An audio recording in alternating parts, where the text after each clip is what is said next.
আমাদের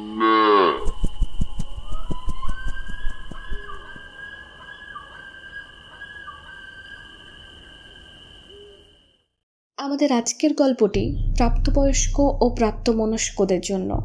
কারো ব্যক্তিগত ধর্মীয় বিশ্বাস বা কোনো ধর্মীয় সম্প্রদায়কে আঘাত করা আমাদের উদ্দেশ্য নয়। মাদকদ্রব্য সেবন স্বাস্থ্যের পক্ষে ক্ষতিকর। আজকের গল্পটিতে তন্ত্রমন্ত্র, ঝাড়ফুঁক, ব্ল্যাক ম্যাজিক ইত্যাদির উল্লেখ আছে।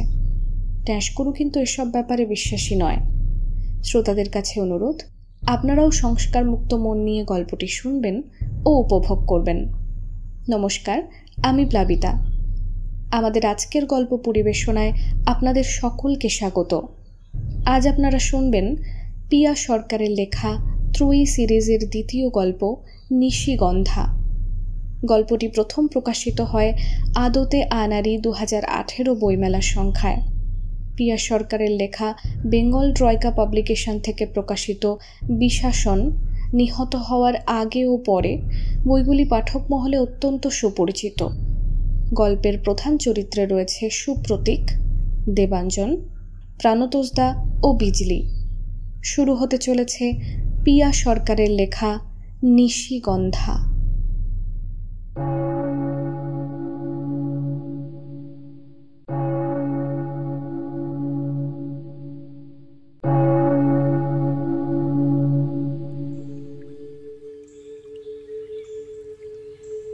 গতকাল আমরা সবাই পৌঁছেছি ছত্তিশগড়ের এই গ্রামটায়। আমরা মানে প্রাণতোষদা, দেবাঞ্জন আর আমি সুপ্রতীক। ছত্তিশগড়ের এই অঞ্চলটা এমনিতেই ছোটনাগপুর মালভূমির অন্তর্গত। ছোটোখাটো টিলা, গর্ভগুহা আর ক্ষুদ্রাতি ক্ষুদ্র ঝর্ণার ধারা পাহাড়ের বুক চিরে নেমে এসেছে যেখানে সেখানে। রলহৌর গ্রামটি আদিবাসী অধ্যুষিত কোরবা জেলায়, লুর্মি মালভূমির নিচে। বস্তারের খনিজ সম্পদের আধিক্য ছড়িয়ে রয়েছে এই গ্রামে। এখান থেকে উত্তর দিকে আনুমানিক 150 কিলোমিটার পর্যন্ত গেলেই কালিদাসের মেঘদূত খ্যাত রামগড় পাহাড়। দিনমণি অস্ত গেলে চারিদিকে অন্ধকার ঝোপের মতো ভিড় করে। হ্যারিকেনের আলোয় বাঙালি চামড়ার মাজা রঙে লালচে আভা দেখা যায়। আদিবাসীদের অবশ্য সেই বেলায় নেই। আমরা এখানে এসে উঠেছি যোগী উর্মা সেনের বাড়ি। দড়ি পাকানো চেহারাটায় পেশির সংখ্যা গোনার জন্য কোনো বিশেষজ্ঞের দরকার পড়ে না। বস্তারের বিখ্যাত বাইসন হর্ন মারিয়া আদিবাসীদের গ্রাম্য প্রধানদের যোগী বলে। এই উর্মারই খবর দিয়েছিল রায়পুরের আমাদের স্কুল ফ্রেন্ড শঙ্কর। শঙ্কর এখন ছত্তিশগড় ইউনিভার্সিটির জিওলজির স্টুডেন্ট। এই অঞ্চলে আনাগোনা ওর বহুদিনের, কখনো বন্ধুবান্ধবদের সাথে, কখনো আবার একা। রলহৌরের গুহাচিত্রগুলো শঙ্করেরই আবিষ্কার। উর্মাকেও ওই জোগাড় করেছে সহকারী হিসেবে। গুহাচিত্রগুলো দেখেই প্রাণতোষদাকে ফোন করেছিল শঙ্কর। প্রাণতোষদাকেও গুরুদেব মানে। তা সে গত মাসের কথা তো বটেই। ছবিগুলো দেখে নাকি শঙ্কর বুঝেছে ওগুলো আঁকা হয়েছে অন্তত 15 থেকে 20,000 খ্রিস্টপূর্বাব্দে। আসার সময় ট্রেনে প্রাণতোষদা গল্প করছিল সেদিনের শঙ্করের ফোনের ব্যাপারে, গলায় একটা অদ্ভুত উত্তেজনা নিয়ে। দেখ, যদি শঙ্করের কথাই ঠিক ধরে নিই, তবে এই ছবি প্যালিওলিথিক যুগে আঁকা এবং সম্ভবত বিশ্বের সবচেয়ে পুরনো গুহাচিত্রগুলোর মধ্যে অন্যতম। প্রত্নতত্ত্ববিদ্যার নিরিখেও আশ্চর্য আবিষ্কার, যদিও এ অঞ্চলে গুহাচিত্র আবিষ্কার হওয়াটা কিছুই বিস্ময়কর নয়। মধ্যপ্রদেশের থেকে আলাদা হয়েছে এই রাজ্য সবে এই 2000 সালে। সেই অর্থে অনেক অঞ্চলেই সভ্য মানুষের পায়ের ছাপ পড়েনি। সভ্য বলতে আমি অবশ্য শহুরে মানুষের কথাই বলছি। আদিবাসী সমাজে সভ্যতার পরিভাষা আলাদা। সেই মাপকাঠিতে আমি বা আমরা কেউই সভ্য নই। প্রাণতোষদা Indian Council of Historical Research থেকে স্বেচ্ছায় ইস্তফা দিয়েছে গত বছর। যদিও ইতিহাসের লোক, তারপরেও ভূতত্ত্ববিদ্যা, নৃবিদ্যা আর প্রত্নতত্ত্ববিদ্যায় দাদার অগাধ জ্ঞান। তার সঙ্গে আজকাল একটা নতুন নেশায় ধরেছে, প্যারানর্মাল অ্যাক্টিভিটি। আমি আর দেবাঞ্জন প্রাণতোষদার 2 পাড়াতুতো ভাই। বেনারসের পরে আবার পিছু নিয়েছি ওর। এই পুজোর ছুটির মরশুমে কিছু না হোক সময়ের খোরাক তো হবেই। তা এখানে এসে আমরা প্রথমেই গুহাচিত্রগুলো দেখতে চাই। ছবিগুলো প্রাকৃতিক রং দিয়ে আঁকা, ঠিক যেমনভাবে সারা বিশ্বে প্রাচীন মানুষেরা গুহাচিত্র আঁকত। যে কোনো বিখ্যাত আন্তর্জাতিক ম্যাগাজিনে স্পেনের আলতামিরা বা আমাদের দেশের মধ্যপ্রদেশের ভীমবেটকার যেমন ছবি আমরা দেখে থাকি, ঠিক তেমন রেড হিমাটাইট, ক্যালসাইট, বোন অ্যাশ বা চারকোলের তৈরি রং দিয়ে আঁকা কিছু সংকেত আর ছবি। কিন্তু এদের বৈশিষ্ট্যটা অন্য জায়গায়। অন্যান্য জায়গার গুহা ছবিগুলোয় হিউম্যান ফিগারের সঙ্গে সঙ্গে কিছু পশুদেরও ছবি থাকে, এবং বেশিরভাগ ক্ষেত্রেই সংখ্যার দিক থেকে দেখতে গেলে পশু বা তাতে সবার মানুষের ছবিই বেশি। অথচ রলহোরের এই গুহাটায় ঢুকলে অবাক হতে হয়। এই গুহার দেওয়াল জুড়ে আঁকা শুধুই বিকৃত আকৃতির মাথার ছবিওয়ালা কতকগুলো মানুষের দেহপট, অনেকটা ইউএফও থেকে নেমে আসা ভিনগ্রহীদের মতো। এবং আরও অদ্ভুত ব্যাপার, প্রতিদিনই নাকি ছবিগুলোর মধ্যে কিছু কিছু পরিবর্তন দেখা যাচ্ছে। এই আদিবাসী অধ্যুষিত এলাকায় গুহাচিত্রের নকশা বদলানোর স্পর্ধা কোনো মারিয়ার আছে বলে তো মনে হয় না। যে কোনো সৃষ্টিকেই এরা ওই দেবতা বা দানব এই দুয়ের সৃষ্টি হিসেবেই দেখতে জানে। হেলাই সে সৃষ্টি বদলাবে এমন কোনো কারণ তো দেখি না।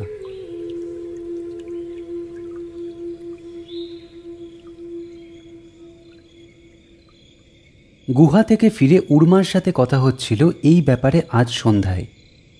উর্মা বিড়ি খেতে ভালোবাসে, কেন্দুপাতা মুড়ে তাই নিজেই বিড়ি বানায়। ওর বাড়ির দালানে বাঁশের ঠেকনিটার গায়ে হেলান দিয়ে উর্মা বিড়ি টানছিল।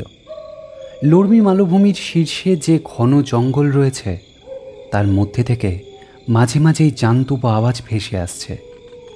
আকাশে এক ফালি চাঁদের আলোয় রলহোর ঘুমোচ্ছে, ঠিক যেন শীতের চাদরে গুটিসুটি হয়ে শুয়ে থাকা এক টুকরো সভ্যতার চালচিত্র। আচ্ছা উর্মা, উপরের জঙ্গলে কোন কোন জানোয়ার থাকে? है तो बहुत कुछ बाबूजी। बुना सुअर, जंगली कुत्ते, कुछ और भी मिल जाएगा। নিচে নামে না ওরা? ठंडी में पानी नहीं मिलने से आता है कभी कभी। ऐसे ही। आप लोगों को डर नहीं लगता? इस जंगल में जानवर छोड़कर ऐसा बहुत कुछ है जिससे डर लगता है साहब। आप लोग कल गुफा में जाओगे? हाँ, गुम्फा देखने के लिए ही तो आए हैं। संभल के रहना साहब, वो तस्वीरें बदलते रहते हैं।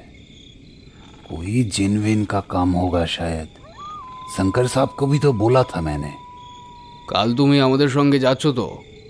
जरूर साहब, शंकर साहब हमको ही तो जिम्मेदारी देके गए हैं, पर वो कब आएंगे? উর্মার এই প্রশ্নের উত্তর আসলে আমাদের কাছেও নেই। শঙ্করের একটা অজানা অসুখ হয়েছে, শুনেছি খুব দুর্বল হয়ে পড়েছে ও, প্রায় শয্যাশায়ী। অনেক ব্লাড টেস্ট হয়েছে, অথচ শরীরের সব প্যারামিটার ডাক্তারি পরিভাষায় ঠিক আছে। প্রায় 1 মাস হতে চলল রায়পুরের ডাক্তাররা হাল ছেড়েছেন। স্বভাবতই শঙ্কর ব্যস্ত হয়ে পড়েছে গুহাচিত্রগুলো সম্পর্কে রিসার্চ আর্টিকেল বের করে অফিসিয়ালি সরকারকে জানানোর ক্রেডিটটা স্বাভাবিকভাবেই ও পেতে চায়। যদিও উর্মা খুব বিশ্বস্ত, তাও এসব খবর 5 কান হতে আর কতক্ষণই বা লাগে। প্রাণতোষদাকে ডেকে পাঠানো অনেকটা এই কারণে, একজন কাছের লোককে দেখিয়ে আরও সুনিশ্চিত হওয়া। এখান থেকে গুহা দেখে আমাদের রায়পুর যাওয়ার কথা, শঙ্করের কাছে। রোগবালাই সারাতে তারপর যদি কলকাতায় নিয়ে যাওয়া যায়। এই চল দেবাঞ্জন, ওঠা যাক। উর্মা, তাহলে ওই কথাই রইল। जी साहब। রাত হয়ে গেছে। মোবাইলের স্ক্রিন জানান দিচ্ছে রাত 1:30। নেটওয়ার্ক নেই, বাইরের দুনিয়ার সাথে কোনো যোগাযোগও নেই। প্রাণতোষদা ঘুমিয়েছে পাশের ঘরটায়, আর আমরা দুজন এই ডান দিকের ঘরটায়। যোগীর বাড়ির দুটোই ঘর। অতিথি অভ্যর্থনা করতে গিয়ে ঘর বাড়ি ছেড়ে বেচারাকে অন্যের বাড়িতে ঠাঁই নিতে হয়েছে। আর আমরাও নির্লজ্জের মতো।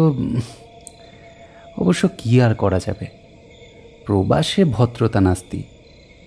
জানলা দিয়ে দূরের লর্মিকে দেখা যায়। সময় যেখানে অবরুদ্ধ, ইতিহাসের ক্রোনোলজি সেখানে প্রকৃতি লিখে রেখেছে পাথরের আনাচে কানাচে। আজ পূর্ণিমা নয়, তবুও ঠান্ডা শিরশিরানি হাওয়া বয়ে আসছে। দেবাঞ্জন নাক ডাকাচ্ছে। ঘুমের আবেশে চোখ জড়িয়ে আসছে আমারও। ঘুমের মধ্যেই শুনতে পেলাম একটা টিয়া ডাকছে দূর থেকে। রাতের এই নিস্তব্ধতায় পাখি ডাকছে।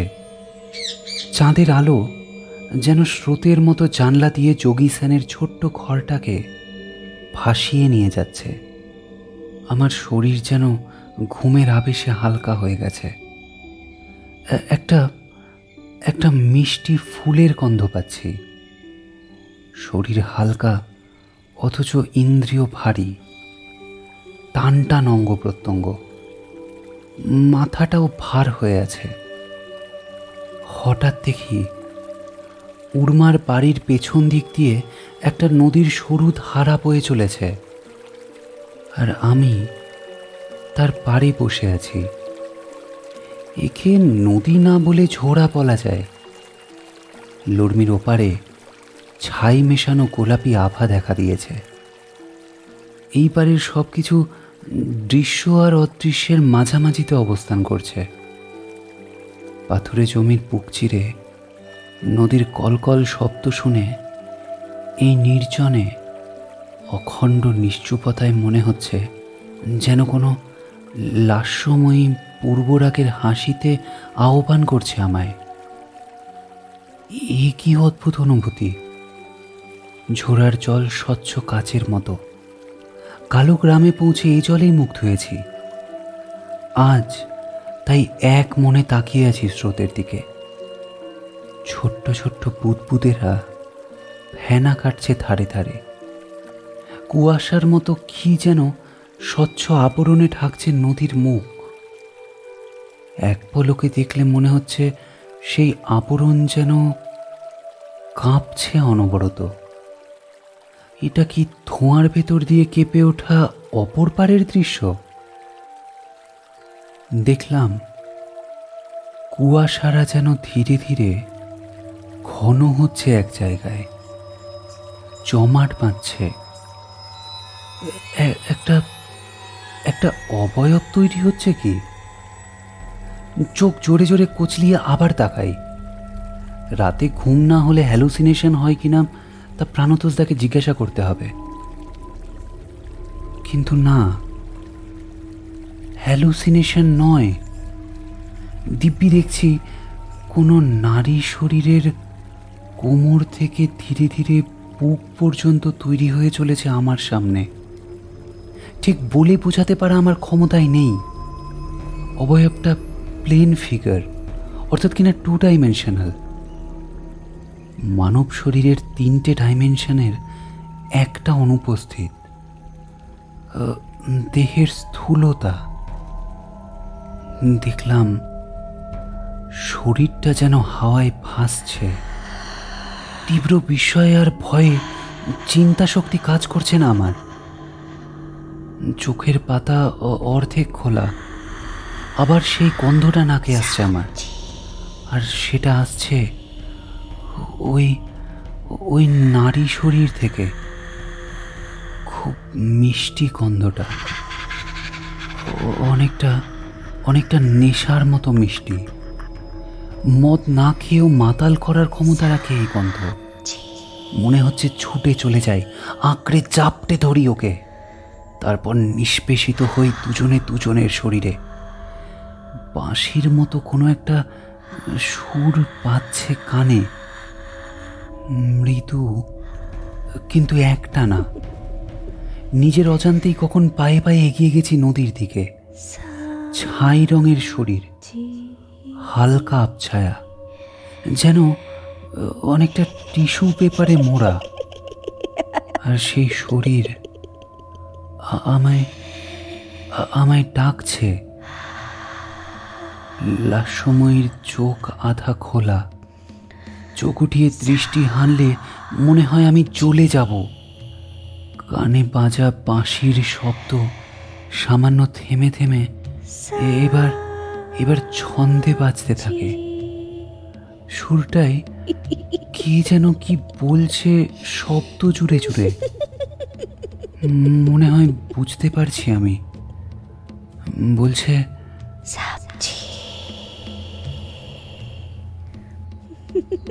সাপ বলে আমায় আর কে ডাকে? হ্যাঁ, উর্মা। কিন্তু কিন্তু উর্মার গলার আওয়াজ মেয়েদের মতো কেন শুনতে লাগছে? হঠাৎ চটক ভাঙে আমার। কি করছি, কোথায় যাচ্ছি? সম্বিত ফিরে পেয়ে ডান দিকে পেছনে ঘুরেছি সবে, মুহূর্তে মনে হলো কে যেন এক দৃষ্টে দেখছে আমায়। মস্তিষ্ক বলছে মাথা ঘুরালেই সে অদৃশ্য কপটিনীকে দেখা যাবে, কিন্তু মন বলছে দেখো না। পাশ ফিরে জোর করে চলে আসতে যাব, হঠাৎ সেই বাঁশির আওয়াজটা ঠিক কানের কাছেই বেজে ওঠে। মুখটা বাঁ দিকে শব্দের দিকে ফেরাতেই চকিতে দেখতে পাই তাকে। মোটা ভ্রু যুগলের নিচে একজোড়া চোখের মতো জ্বলন্ত জ্যামিতিক আকৃতি, মানুষের চোখের সাধারণ উজ্জ্বলের থেকে অনেকাংশে বেশি তীব্র। সেই মুখে এবার হাসি ফুটে ওঠে। ঠোঁটের সেই অস্ফুট ভাঁজে কত শতাব্দীর আহ্বান। কোনো কারণ নেই, অথচ তীব্র ইন্দ্রিয় সুখ টের পাচ্ছি আমি। ঘামে মনে হয় শরীরের সব কটা ভাঁজে ভাঁজে প্লাবন ডেকেছে। অদ্ভুত সুখকর অথচ আনস্যাটিসফাইং একটা ফিলিংস। রক্তেরা তীব্র বেগে ছোটাছুটি করছে। কে যেন কানে কানে বলছে, এই তো সময়। মনে হচ্ছে হাতের কাছে কে যেন এসেছে। তুমড়ে যাচ্ছি আমি।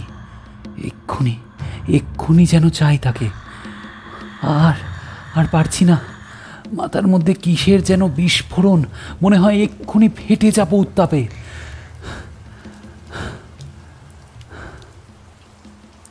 ধরপড় করে উঠে বসি আমি।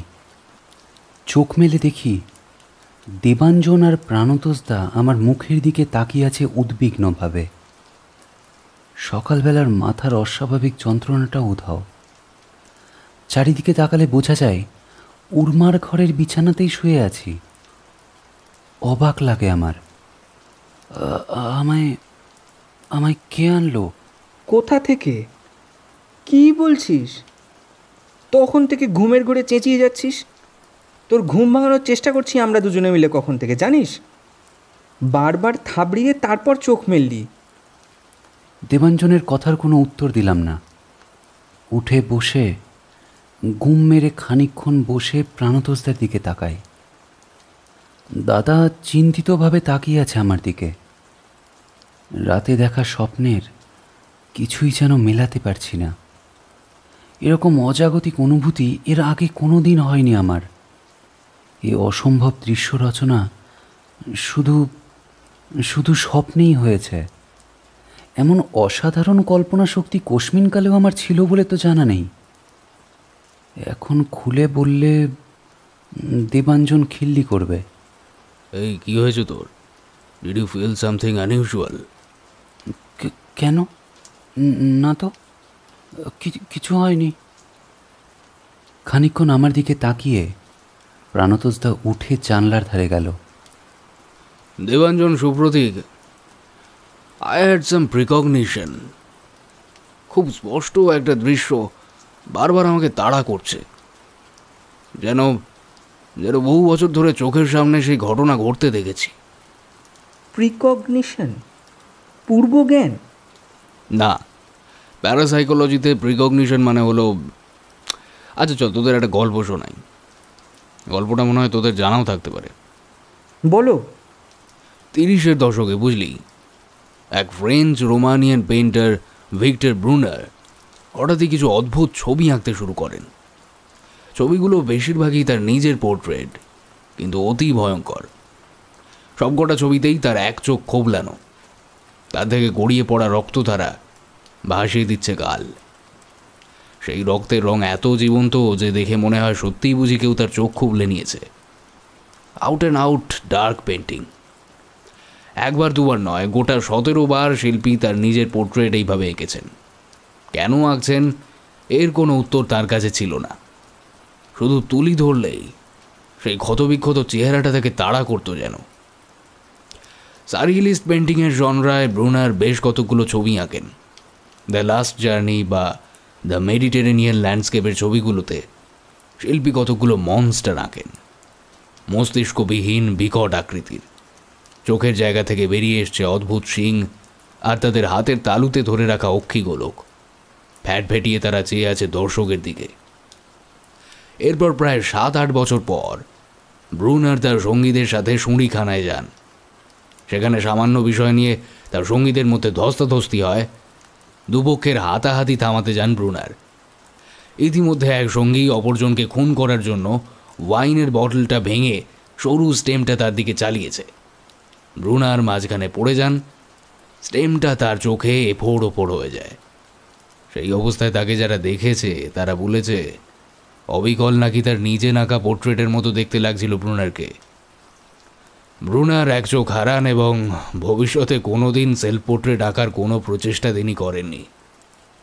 এটাকেই বলে প্রিকগনিশন, অর্থাৎ ভবিষ্যৎ যেন পূর্ব নির্ধারিত। দর্শকের ভূমিকায় কেউ কেউ সেই দৃশ্যান্তরে পৌঁছে যান।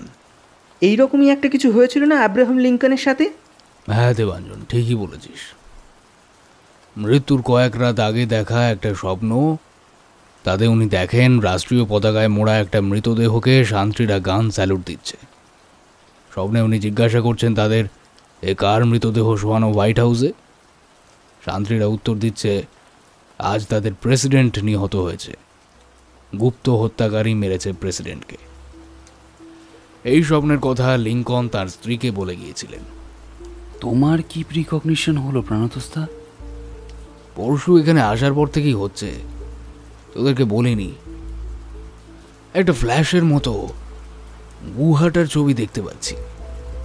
এইসব দুলছে, ছবি থেকে রঙেরা বেরিয়ে এসে কায়া নিচ্ছে চোখের সামনে একে একে। প্রস্তরখণ্ড থেকে মুছে যাচ্ছে আদিম ইতিহাস। যাদের ছবিতে দেখছি তারা জীবন্ত হয়ে আমাদের ঘিরছে। গুহার ভিতরে তীব্র কমলা আলো। আমরা তিনজনেই সেখানে দাঁড়িয়ে আছি, মানে দাঁড়ানোর চেষ্টা করছি। নিচের মাটি ক্রমাগত কাঁপছে। আমাদের চোখগুলো আতঙ্কে বিস্ফারিত। কার দিকে যেন তাকিয়ে আছি আমরা। সত্যি বলছি, তোদের এ দৃশ্য আমার মানসপটে বারবার ভেসে উঠছে। প্রথমে খণ্ড খণ্ড, তারপর আজ শেষ রাতে গোটাটা। প্রাণতস্তা চুপ করে যায়। এত সিরিয়াস একটি মানুষ ভুল তো নিশ্চয়ই বকবে না। আমরা দুজনেও চুপ করে যাই। ঘরের বাইরে তখন রলহৌড়ের ঘুম ভেঙেছে।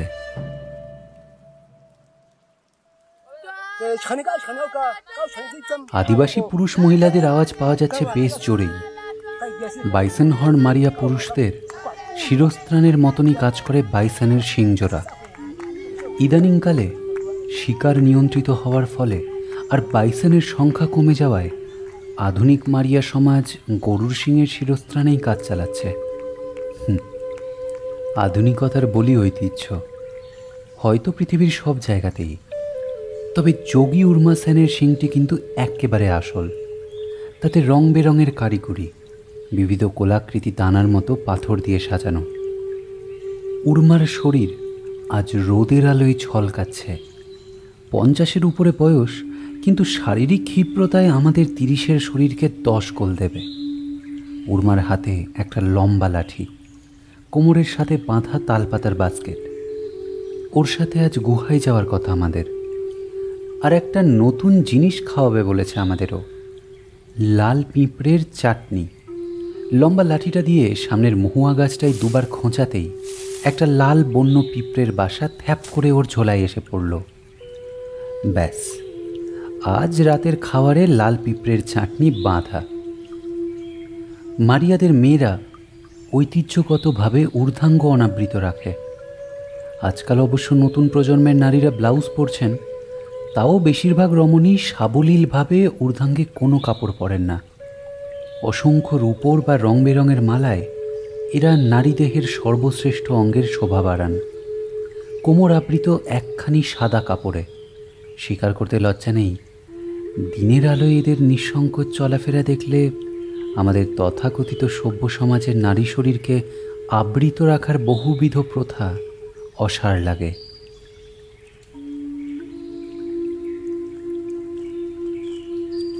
ওই দেখো পাতার আড়ালে। ঝোড়ার ধার ধরে পথ চলছি আমরা। প্রাণতোষদা নিশ্চুপ। দেবাঞ্জন ভালো পাখি চেনে, কোনটা মালকোহা, কোনটা থ্রাশ, কোনটা ক্রেস্টেড সার্পেন্টিগল সমানে বাইনোকুলার দিয়ে দেখিয়ে যাচ্ছে প্রবল উৎসাহে। একটা সময় পরে পায়ে হাঁটা পথ শেষ হয়েছে।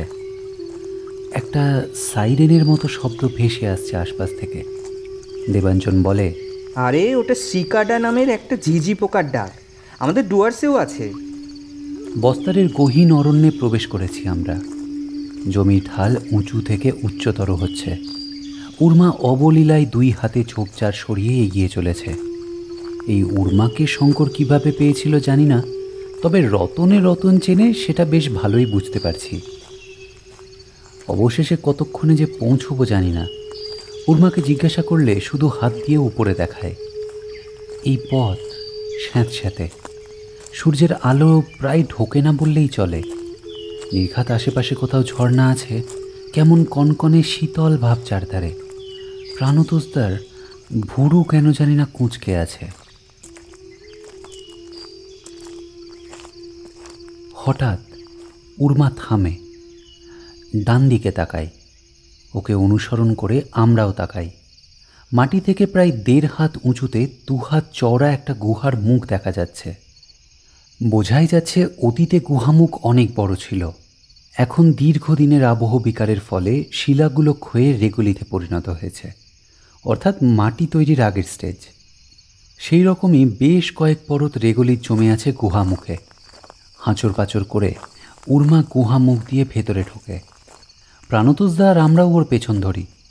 নাগালের মধ্যে থাকা কটা গাছের ডাল ধরে নিজেদের শরীরগুলোকে ঠেলে কোনো মতে ঢুকি আমরা। গুহার ভিতরটা স্বভাবতই অন্ধকার। দেওয়ালের কা অসম্ভব শীতল। জলের কোনো ক্ষীণ ধারা নিশ্চয়ই বয়ে গিয়েছে ভিতর দিয়ে। কতটা ভেতরে উর্মা? रास्ता सामने बहुत पतला है साहब, शायद आपको नियोर के चलना होगा। আমার খুব অবাক লাগছে দেবাঞ্জন, জলের সংস্পর্শেও ছবিগুলো কিভাবে টিকে আছে? ভেতরটা কি একদম শুকনো? কি জানি প্রাণতোষদা, চলো এগিয়ে দেখি। ভেতরের পথটা শুরু হয়েছে। গুহার ছাদ এখানে অনেক নিচুতে, প্রায় হামাগুড়ি দিচ্ছি আমরা। 1/2 মাইল রাস্তা হ্যাঁচড়াতে হ্যাঁচড়াতে কোনো রকমে এগিয়ে এসেছি। হঠাৎ সামনের জায়গাটা ফ্ল্যাট হয়ে গেছে, অনেকটা গর্ভগৃহের মতো। গুহার ছাদ গম্বুজাকৃতি। बस साहब यहाँ पे। এতক্ষণ 15 ওয়াটের হেডল্যাম্প টর্চগুলো জেলে পথ চলেছি আমরা। প্রাণতোষদা এরপর বার করেছে একটা হেভি ডিউটি টর্চ। তীব্র আলোয় গুহার অভ্যন্তর ঝলসে যাচ্ছে। দূর থেকে কোনো ছবি দেখা যাচ্ছে না। পায়ে পায়ে দেওয়ালের দিকে এগিয়ে যাই আমরা। আর আলো জ্বালতেই বিস্ময়। সামনের দেওয়ালে 4 থেকে 5টা মানব শরীর যেন গোল হয়ে দাঁড়িয়ে আছে, যেন ছোটবেলায় অপটু হাতে আঁকা মানুষের শরীরের মতো সেই ছবি। কোনো অ্যানিম্যাল ফিগার নেই, যা কিনা সারা বিশ্বের গুহাচিত্রে কমন। কোনো শিকারেরও ছবি নেই, শুধু হলুদ বেলে পাথরে কালো চারকোলে আঁকা কতকগুলো মাথা সর্বস্ব শরীরের ছবি কে বা কারা যেন ফুটিয়ে তুলেছে। এই ধারের দেওয়ালগুলোর ছবিগুলো একই রকম, কোনো বৈচিত্র্য নেই। প্রাণতোষদা মন দিয়ে ছবি দেখছে। ওর ভ্রু কুঁচকে উঠছে বারবার। আমারও মনের মধ্যে ভাঁজ পড়ছে। বাইসন সাম্বার গৌর অধ্যুষিত এই প্রান্তের গুহাচিত্রে কোনো অ্যানিম্যাল ইমপ্রিন্ট নেই, এটা যেন ঠিক মেনে নেওয়া যায় না। অবশ্য খ্রিস্টপূর্ব 15,000 বছর আগে পৃথিবীর ডেমোগ্রাফি কী ছিল তাও নিশ্চিত করে বলা যায় না। এই ছবিগুলো যদি সত্যিই অত পুরনো হয়, তবে নিঃসন্দেহে ইতিহাসের বেশ কটা পাতা হয়তো পুনর্নির্মাণ করতে হবে। প্রাণতোষদা এদিকের দেওয়াল শেষ করে বাঁ দিকে এগিয়েছে। আমার থেকে বেশ কয়েক পা এগিয়ে গুহার আরও ভিতরে ঢুকেছে। আমিও দেখা শেষ করে দাদার পেছনে যাব, হঠাৎ ডান দিকের দেওয়ালে চোখ পড়তে আমার হৃদস্পন্দন থমকে যায়। মেরুদণ্ড বেয়ে হিমশীতল স্রোত নামতে থাকে। প্রাণতোষদাকে ডাকতে গিয়েও গলার স্বর ভয়ে অবরুদ্ধ হয়ে যায় আমার।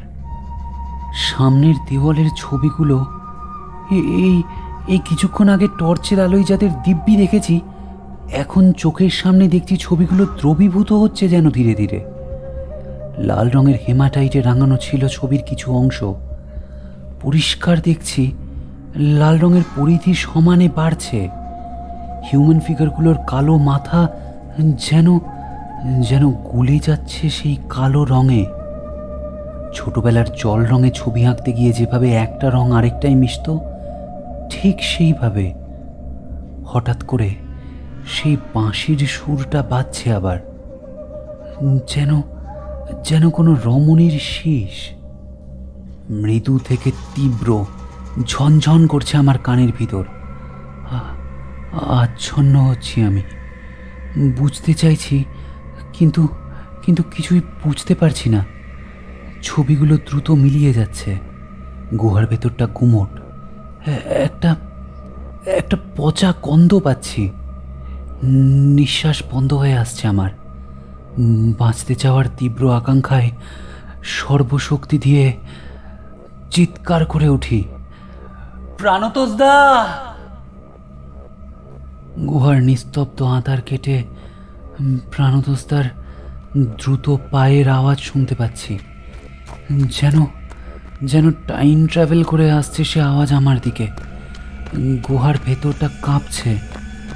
দেওয়ালগুলো সংকুচিত প্রসারিত হচ্ছে। অসম্ভব ঠান্ডা লাগছে। প্রাণতোষদা এগিয়ে এসেছে। ঝাপসা অবয়ব দেখতে পাচ্ছি ওর। হাত দিয়ে আমার কাঁধ ঝাঁকাচ্ছে আর আর ডাকছে, সুপ্রতীক!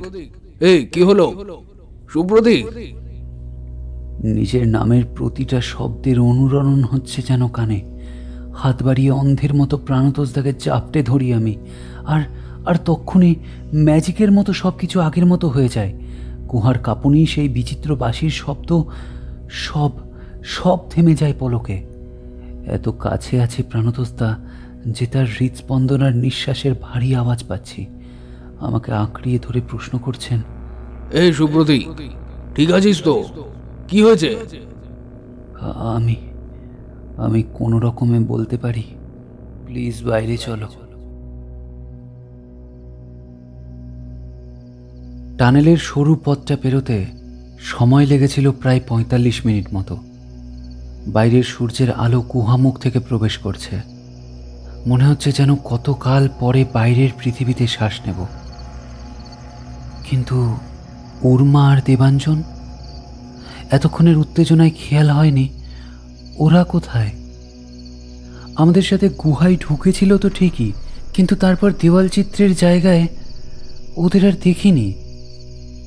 প্রাণতোষদাও ব্যাপারটা খেয়াল করেছে। জোরে জোরে ওদের নাম ধরে হাঁক দিচ্ছে, দেবাঞ্জন, উর্মা, দেবাঞ্জন, উর্মা।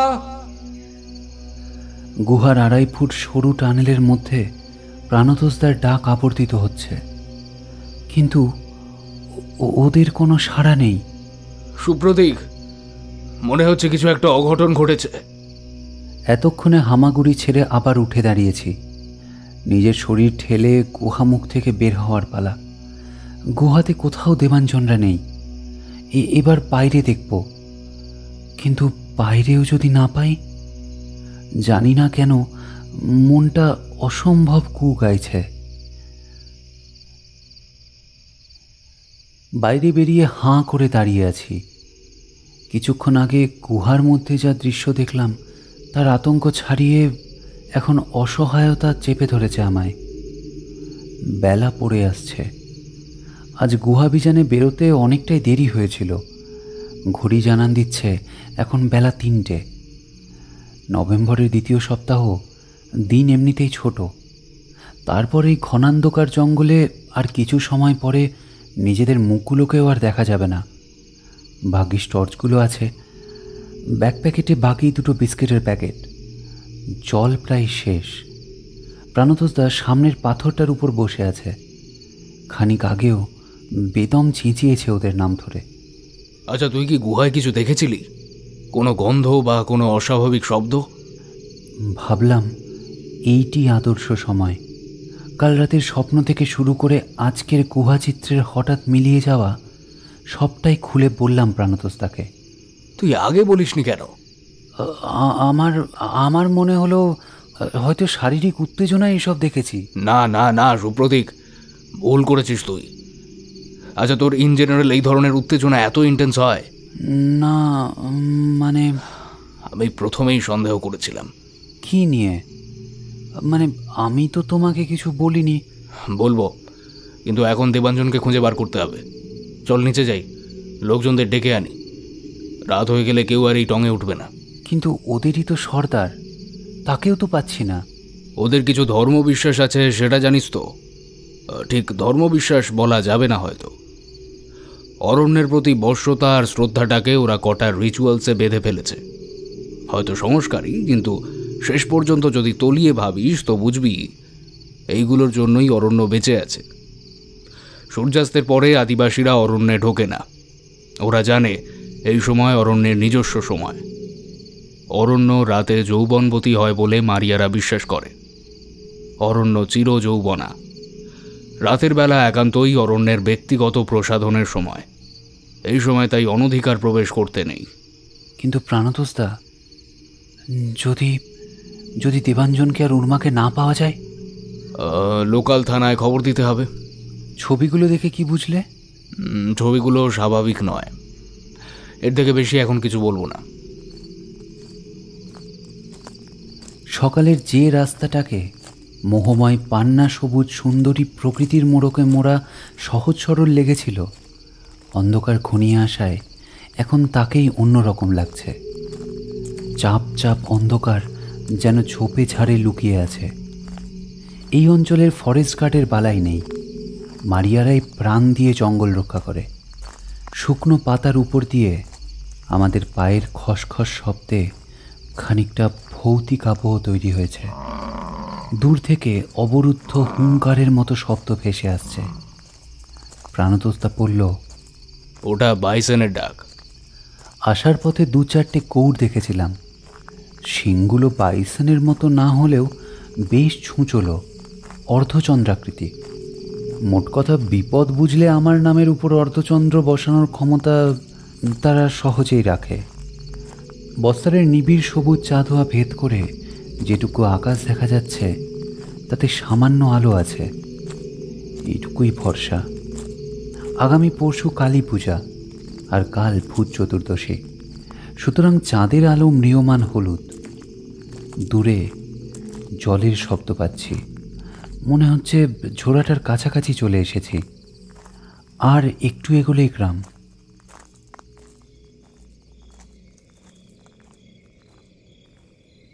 গ্রামে পৌঁছেই বিস্ময়। শঙ্কর এসেছে আজ। আমরা বেরিয়ে যাওয়ার পরেই।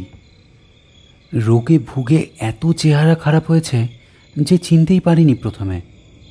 চোখের তলায় পুরো কালি জমেছে। কি হয়েছে জিজ্ঞাসা করাতে ম্লান হাসল ও। দেবাঞ্জনের খবরটা জানাতেই ভীষণ উদ্বিগ্ন হয় শঙ্কর। ভুলটা আমারই প্রাণতোষদা। তোমাদের এর মধ্যে এভাবে টেনে আনাটা আমার একদম উচিত হয়নি। কিন্তু কিন্তু কিন্তু বিশ্বাস করো, আমি জানতাম না, আমি সিরিয়াসলি জানতাম না এরকম একটা কিছু ঘটতে চলেছে। প্রাণতোষদা মাথায় হাত দিয়ে বসে পড়েছেন। আমিও বুঝতে পারছি কিচ্ছু করার নেই। শঙ্কর ভীষণভাবে ভেঙে পড়েছে। ধর্মান্ধতার মিলিত প্রভাব বড় সাংঘাতিক। আধুনিক শিক্ষিত পৃথিবী সংকুচিত হয়ে গুটিয়ে যায় তার সামনে। দেবাঞ্জনের বাবা মার মুখটা বারবার ভেসে আসছে। কি করবি সুপ্রতীক? চল আমরাই যাই আবার জঙ্গলে। কিন্তু প্রাণতোষদা, এখন তো ঢুকতে পারবে না। ওরা রাতে জঙ্গলে কাউকে যেতে দেয় না। জঙ্গল ওদের আরাধ্যা দেবী, কেউ না কেউ পাহারা দেবেই।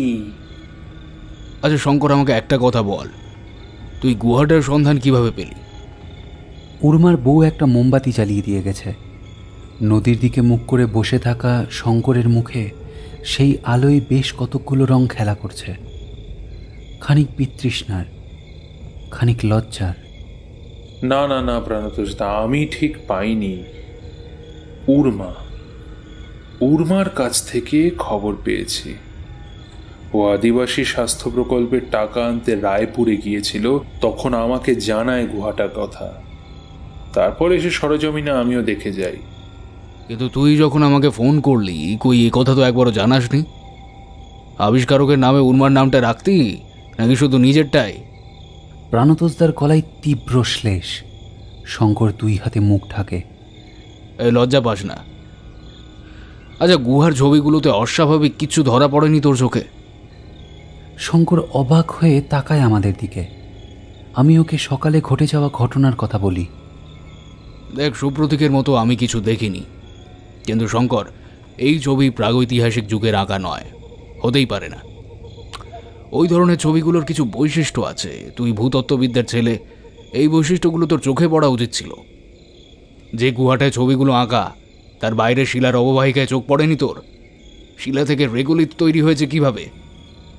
গুহার ভেতরেও বহু জায়গা ক্ষয়ে গেছে মারাত্মকভাবে। জলের স্রোতের ধারা কিভাবে গেছে গুহার ভেতরে খেয়াল করেছিলি? ভেতরটা অত ড্যাম্প, কি করে ছবি টিকে আছে এতদিন ধরে? গুহার বয়স যদি ধরেও নি 15,000 থেকে 20,000 বছর, তবুও তার ক্ষয়টা খেয়াল করার মতো। আর দেওয়ালগুলোয় মসৃণতা নেই, একেবারে ঝুরঝুরে। সারা বিশ্বে যে ধরনের গুহাগুলোয় ছবি দেখেছিস, তার শিলার প্রকৃতি আর এই গুহার শিলার প্রকৃতি কি এক মনে হলো তোর? আর ছবিগুলোর ওপর এই ক্ষয়ের কোনো প্রভাব নেই কেন? তারপর অত তীব্র রং। তুই 9,000 বছর আগে ভীমবেটকা দেখেছিস, এত ডিস্টিংক্ট কালার দেখেছিস। সেখানে এত বছর আগের ছবিতে কিভাবে এই রং টিকে থাকতে পারে? কিন্তু কিন্তু ছবিগুলো তো আছে। It can be some kind of a trap, Shankar. আর আমার চেতনা বলছে এটা কোনো মানুষের কাজ নয়। মানে? প্রাণতোষদা চুপ করে যায়। দূরের সমাধিস্থল থেকে একযোগে ঢোল বেজে ওঠে। মহুয়ার গন্ধে বাতাসে ঝিম ধরা ভাব। মারিয়াদের আজ বোধহয় কোনো উৎসব আছে। ওদের গ্রামে ঢুকতেই ওদের পূর্বপুরুষদের সমাধি দেখেছিলাম। ধর্মবিশ্বাসে এরা হিন্দু হলেও মৃত্যুর পর দেহ সমাধিস্থ করে পাথরের মূর্তি খোদাই করে সমাধির ওপর বসায়। এদের বিশ্বাস ওদের পূর্বপুরুষের আত্মারা সব রকম বিপদ থেকে গ্রামকে রক্ষা করবে। তাই গ্রামে ঢোকার আগেই সমাধিক্ষেত্রের স্থান। উর্মা বাদে বাকি এখানে কেউ ভালো হিন্দি বলতে পারে না। সরকারি অফিসের সুবিধা মাঝে মাঝে আদিবাসীদের কাছে পৌঁছায়, সেই সূত্রেই উর্মার হিন্দি শেখা। না হলে এদের কথ্য ভাষা তন্ডামি। হাতে সময় নেই এদিকে একেবারে। ভাঙা ভাঙা হিন্দিতে দু একজন যা বলল, তাতে বোঝা গেল 1 মাস আগে নাকি কোনো ভয়ানক বিপদ ঘনিয়ে এসেছিল গ্রামের উপরে। তার থেকে বাঁচার জন্যই ওদের মানসিক ছিল পূর্বপুরুষদের কাছে। অতীতের সেই পুত আত্মারা জানান দিয়েছেন যে অপদেবতা নাকি হার মেনেছে। আপাতত মারিয়াদের ভয়ের কোনো কারণ নেই। তাই আজ সদল বলে স্ত্রী পুরুষ নির্বিশেষে পূজা দিতে চলেছে সমাধিস্থলে। কী বিপদ, কিসের বিপদ, এসব জানার ধৈর্য আমাদের ছিল না। উর্মার আর দেবাঞ্জনের ব্যাপারে বলতে বিশেষ কেউ পাত্তাও দিল না। উর্মার উপর বাকি মারিয়াদের অগাধ বিশ্বাস। তারা জানালো জঙ্গলকে উর্মা চেনে, আর উর্মাকেও জঙ্গল। কোনো বিপদ নাকি হতেই পারে না। হয়তো দেবাঞ্জনকে নিয়ে কোথাও গেছে। অনেক সময় শহরের বাবুরা এসে নাকি জঙ্গলের প্রকৃতি দেখতে গিয়ে এদিক ওদিক হারিয়ে যান। উর্মা হয়তো তার পিছন পিছনেই গেছে। ঠিক কাল সকালে নেমে আসবে, এই সব বর্ণনা। সারা দিনের ধকলের পরে শ্রান্ত বুভুক্ষু শরীর চাইছে খাওয়ার আর একটা বিছানা। কিন্তু দেবাঞ্জন নেই। ওর অনুপস্থিতি মনে কাঁটার মতো খচখচ করছে। এই অবস্থায় খাওয়া বা শোয়ার কথা যেন চিন্তাই করতে পারছি না। হঠাৎ বহু দূর থেকে কার যেন চিৎকারের আওয়াজ আসে। নদীর ধার বেয়ে জঙ্গলের কোল থেকে এক পুরুষ কণ্ঠের মারিয়া আওয়াজ। শীতের রাতে ফাঁকা জঙ্গলের ধারে সেই আওয়াজ আস্তে আস্তে স্পষ্ট হয়। এ তো উর্মার আওয়াজ। আওয়াজের উৎসের দিকে আমরা তিনজনেই দৌড়ই। জলের মধ্যে পা ডোবালে মনে হচ্ছে পা কেটে যাবে, এতটাই ঠান্ডা। কিন্তু এই আওয়াজের কাছে পৌঁছতে গেলে নদী পেরিয়ে শর্টকাট নিতে হবে। শীতের দিনে শব্দভেদ করা সোজা। অন্তরাত্মাকে ডাকছি যেন দেবাঞ্জন থাকে উর্মার সাথে। প্রাণতোষদার হাতে সকালের টর্চটা চলছে। এলইডি আলোর শঙ্কু আকৃতির আলোর রেঞ্জে ওই তো দেখা যাচ্ছে উর্মাকে, আর উর্মার কাঁধে ভর দেওয়া দেবাঞ্জনকেও। অচেতন মনে হচ্ছে। দৌড়ে গিয়ে আমরা ওকে ধরি। কোথায় ছিলে তোমরা? উর্মা হাঁপাচ্ছে, সম্ভবত দেবাঞ্জনকে এতখানি বয়ে নিয়ে আসার ধকলের জন্য। দেবাঞ্জনের পোশাক অনেকাংশে ছেঁড়া, বিধ্বস্ত দেখাচ্ছে ওকে। নদীতটের উপরে সাদা পাথরে আমরা শোয়াই ওকে। প্রাণতোষদা নদী থেকে আজলা আজলা জল তুলে দেবাঞ্জনের চোখে মুখে ছেটায়। হঠাৎ দেবাঞ্জনের শরীরের দিকে নজর পড়তেই বিস্ময়ে হতবাক হয়ে যায় আমরা। ওর বুকের ওপর বড় বড় আঁচড়ের দাগ, ঠোঁট অস্বাভাবিক লাল। ওর দিকে তাকিয়ে শঙ্কর ডাক ছেড়ে কেঁদে ওঠে। পাপ প্রাণতোষদা, আমার পাপ। তোমাদের কেউ নিষ্কৃতি দেবে না।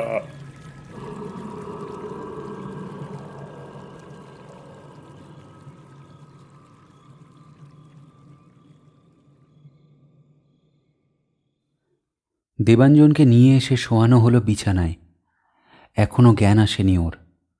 জামাকাপড় ছড়ানোর সময় দেখা গেল যে শুধু বুকে নয়, মানব শরীরের যেসব অংশ লোকচক্ষুর অন্তরালে থাকে সেখানেও আঁচড় কামড়ের দাগ।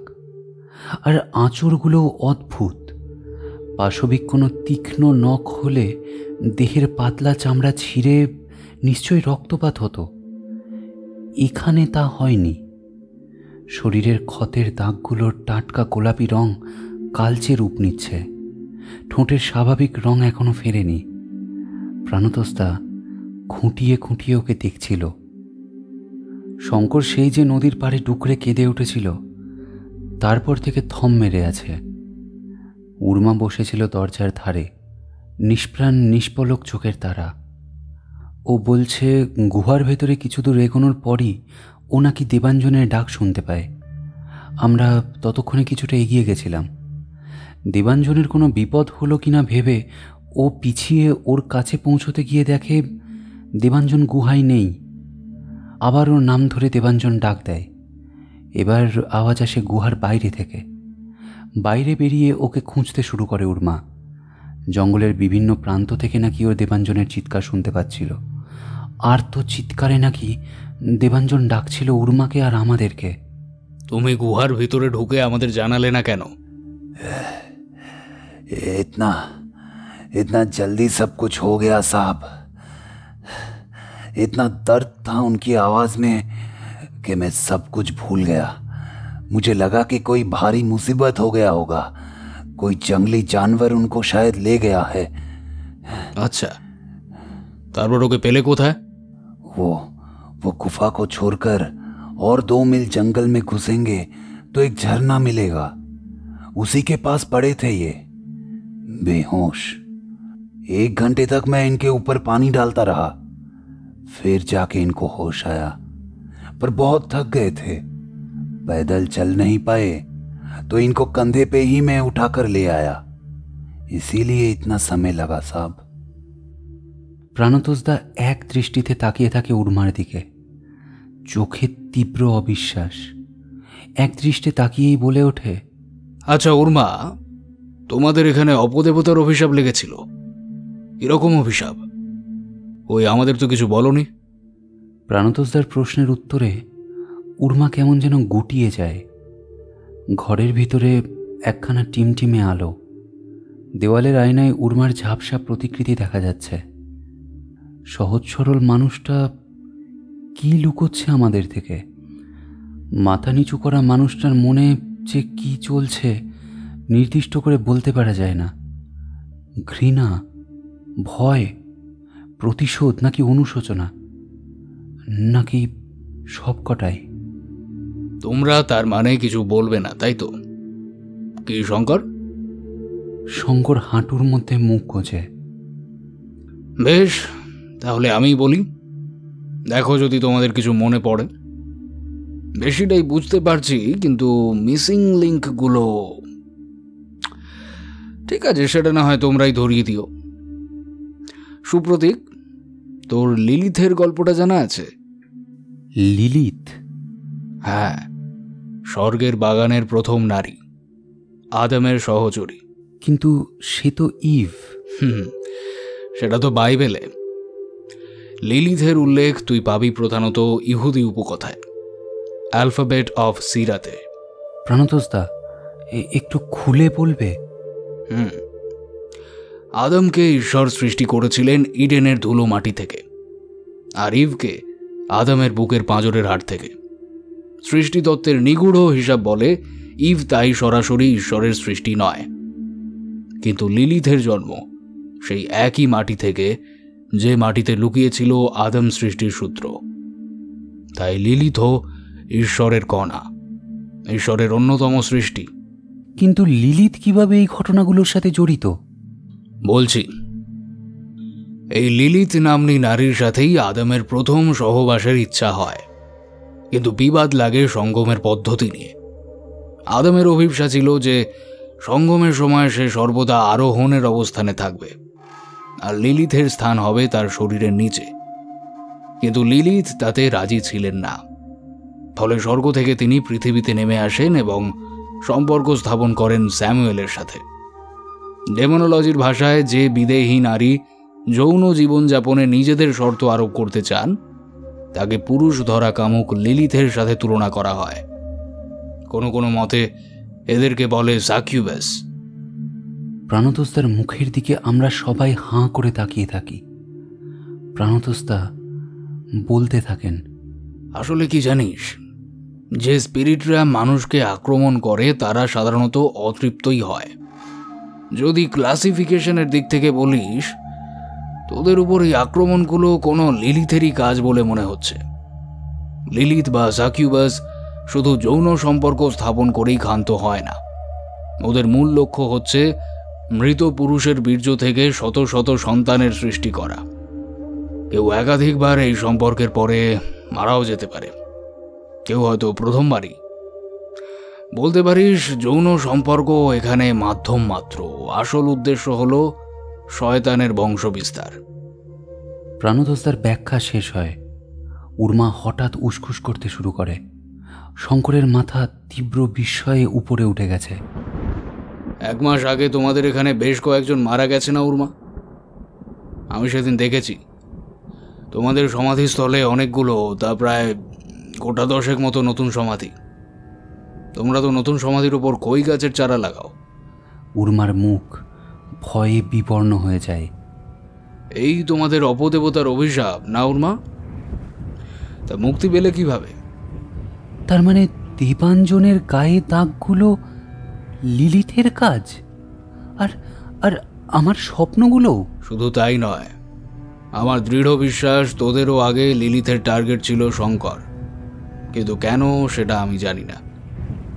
তোরটা অল্পের ওপর দিয়ে গেছে, কারণ তোর চারধারে আমরা ছিলাম, স্বপ্ন থেকে উঠিয়েছি তোকে, কিন্তু শঙ্কর থাকে একা।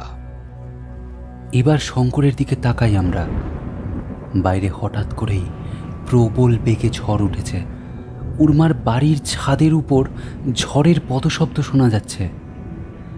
বিক্ষুব্ধ ক্রোধী ঝড়ের দাপাদাপিতে ঘরের ভেতরে একটা অস্থিরতা তৈরি হয়েছে। জানলা দরজা বন্ধ, কিন্তু তাও মনে হচ্ছে দরজা জানলা উপড়িয়ে ঝড় এসে ঢুকবে আমাদের এই অন্দরমহলে। হ্যারিকেনের চিমনির ভেতর দিয়ে কেরোসিন পুষ্ট ক্ষীণ শিখা কাঁপছে থরথর করে। সেদিকে তাকিয়ে শঙ্কর বলে ওঠে, প্রতি রাতে প্রাণতোষদা 5 বার 6 বার, যতক্ষণ না ভোরের আলো দেখা দেয় ততক্ষণ জর্জরিত হয়েছি আমি। প্রথম প্রথম বুঝতে পারিনি, ভেবেছি উত্তেজনায় নাইটফল হচ্ছে হয়তো, কিন্তু কিন্তু কিন্তু তারপর যখন ব্যাপারটা নিয়মিত হতে থাকলো, কি বলবো, কি করব প্রাণতোষদা, আমাকে বাঁচাও, আমাকে বাঁচাও। আমারই পাপের ফল, আমি প্রতিক্ষণে অনুভব করতে পারি সে ছাড়া আর কেউ নয়। বলে শঙ্কর নিজের টি শার্ট খোলে। অবাক হয়ে দেখি ওরও ঊর্ধ্বাঙ্গে দেবাঞ্জনের মতো আঁচড়ের দাগ, যেন একসাথে 4-5টি নখ তীব্র আশ্লেষে আঁচড়েছে ওকে। আমার 2 দিন আগের রাতের অভিজ্ঞতার কথা মনে পড়ল। কতটা চাহিদার হতে পারে সেই অশরীরী নারীর কামনা, তার একটা ধারণা আমি পেয়েছিলাম। এবার আমার মিসিং লিঙ্কগুলো একটু ক্লিয়ার কর শঙ্কর। এই নারী এখানকার, তোর পূর্ব পরিচিত, তাই তো? শঙ্কর সংকুচিত হয়ে উর্মার দিকে তাকায়। উর্মার মুখে আতঙ্কের ছাপ স্পষ্ট। গভীর আত্মবিস্মৃতির অতল থেকে উঠে এসে উর্মা বলে,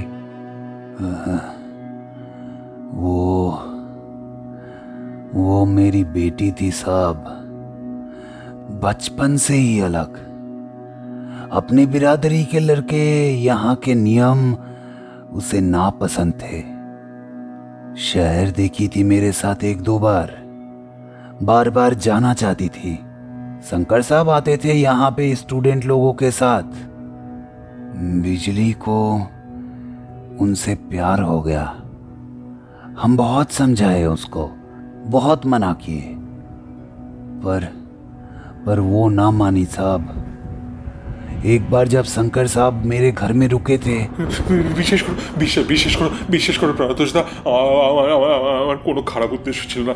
সত্যি সত্যি বলছি, আমার কোনো খারাপ উদ্দেশ্য ছিল না। পরপর 2 রাত আমি ঠেকিয়েছি ওকে। উর্মাকেও বলেছিলাম, ও বিজলিকে বকাবকি করেছিল, তাও আর পারলাম না। কেমন দ্বারা সব কিছু হয়ে গেল। বিজলি ভীষণ ডিমান্ডিং হয়ে উঠতে লাগলো প্রাণতোষদা। উর্মাকে সব বললাম, তারপর আমি রায়পুরে চলে গেলাম। আর আসবো না ঠিক করেছিলাম। নিজের কৃতকর্মের জন্য নিজেরই মুখ লুকোনোর জায়গা ছিল না। 1.5 মাস আগে উর্মা খবর দিল বিজলি মারা গেছে। শঙ্কর আবার হাঁটুর মধ্যে মুখ গোজে। क्या बताए साहब, शंकर साहब चले गए, मैं क्या बोलता उनको। वो तो नहीं चाहते थे, पर मेरी बेटी ही ऐसी थी। वो पगली हो गई साहब। शंकर साहब के पास कैसे भी करके जाना चाहती थी वो। एक दिन मैं उससे बहुत डांटा। कई दिन से लापता थी। फिर ढूंढने के बाद जंगल में वो गुफा के अंदर से उसका शरीर मिला साहब। मेरी बेटी आधा पिघला हुआ, आधा जानवर से खाया हुआ उसका शरीर मिला साहब। কেঁদে ওঠে উর্মা। ওর আর শঙ্করের দিকে তাকিয়ে কষ্ট হয়, রাগও হয়। বিজলির করুণ মৃত্যু অনুভব করে শিউরে উঠি আমি। প্রাণতোষদা বলে ওঠে, খুব ভুল করেছিস শঙ্কর, খুব ভুল করেছিস। উর্মা যাই বলুক, এই মৃত্যুর দায় তুই এড়াতে পারিস না। যেভাবেই হোক, শারীরিকভাবে হলেও একটা মেয়ের প্রতি তুই আকর্ষিত হয়ে পড়লি, আর তারপর তার সাথে সব যোগাযোগ ছিন্ন করে ভয় পালিয়ে গেলি। আমি খুব ভয় পেয়েছিলাম প্রাণতোষদা, খুব ভয় পেয়েছিলাম। মনে হলো ফাঁদে পড়েছি কোনো। তোর ভয়টা ঠিক কোথায় ছিল? ওর ভালোবাসার উদ্দাম প্রকাশে না ওর ভালোবাসায়?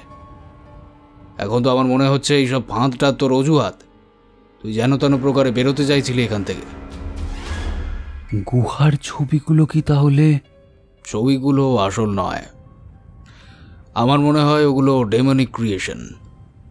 এখানকার লোকাল ছেলেগুলোর মৃত্যুর সঙ্গে জড়িত ছবিগুলো, আর শঙ্করের এখানে আসার সাথেও। মানে? প্রাণতোষদার এই কথার উত্তর দেওয়ার আগেই বাইরের ঝড়ের দাপট যেন অস্বাভাবিকভাবে বেড়ে যায়। উর্মার বাড়ির চালের কাঁপুনিতে আর কাঠের দরজার ঠকঠকানিতে অদ্ভুত জোরালো শব্দ তৈরি হয়। দরজাটা হঠাৎ প্রচণ্ড জোরে খুলে যায়, আর একটা ঠান্ডা হাওয়ার ধাক্কা এসে আমাদের শরীরে আছড়ে পড়ে। বিছানায় শুয়ে থাকা দীপাঞ্জনের শরীরটা হঠাৎ করে কেঁপে ওঠে। ঘরের ভেতরে একটা আলোড়ন তুলে দিয়ে হাওয়াটা আবার দরজা দিয়ে বেরিয়ে যায়। এই হাওয়ার জাত আমি চিনি। যাওয়ার আগে এই হাওয়া আমার কানের সেই শব্দের গুঞ্জন তুলে দিয়ে যায়। বাঁশি না রমণীর শীষ? দাঁড়িয়ে দাঁড়িয়ে কাঁপতে থাকি আমি। হে সুপ্রতীক, শঙ্কর, কুইক, দেবাঞ্জনকে দেখ প্লিজ। প্রাণতোষদার ডাকে হুঁশ ফেরে। দেবাঞ্জনের মুখ দিয়ে ক্যাঁচলা বেরোচ্ছে। শুধু আসার কথা এই যে ছেলেটার হুঁশ ফিরেছে। দেবাঞ্জন, দেবাঞ্জন, এই দেবাঞ্জন, দেবাঞ্জন। অস্থিরভাবে মাথা নাড়াচ্ছে ও। চোখ খোলার চেষ্টা করতে চেয়েও বারবার চোখ বন্ধ করে নেতিয়ে পড়ছে ও। এই ছেলেটার সাথে কলেজে একসাথে পড়েছি, কত দুর্গা পুজো, কত সরস্বতী পুজোয় মজা করেছি, একসাথে প্রেমে পড়েছি, একসাথে প্রথমবার মদ খেয়েছি। ভীষণ একটা কষ্ট বুকের মধ্যে মোচড় দিয়ে ওঠে। তীব্র রাগ হয় শঙ্করের ওপর। শালা, তুই ফুর্তি করবি আর তার মাসুল দিতে হবে অন্য কাউকে? ওইসব লিলিট টিলিট আমি জানি না। তোকে আজ আমি এখানেই পুঁতে রেখে যাব। সুপ্রতীক, আরে কি হচ্ছে কি? ছাড় ওকে, ছাড় ছাড়। আরে এখন বিপদের সময়। বিজলির আত্মা শক্তিশালী, ও আমাদের মৃত্যু চায়। আমার হাতের বাঁধন থেকে শঙ্করকে ছাড়াই প্রাণতোষদা।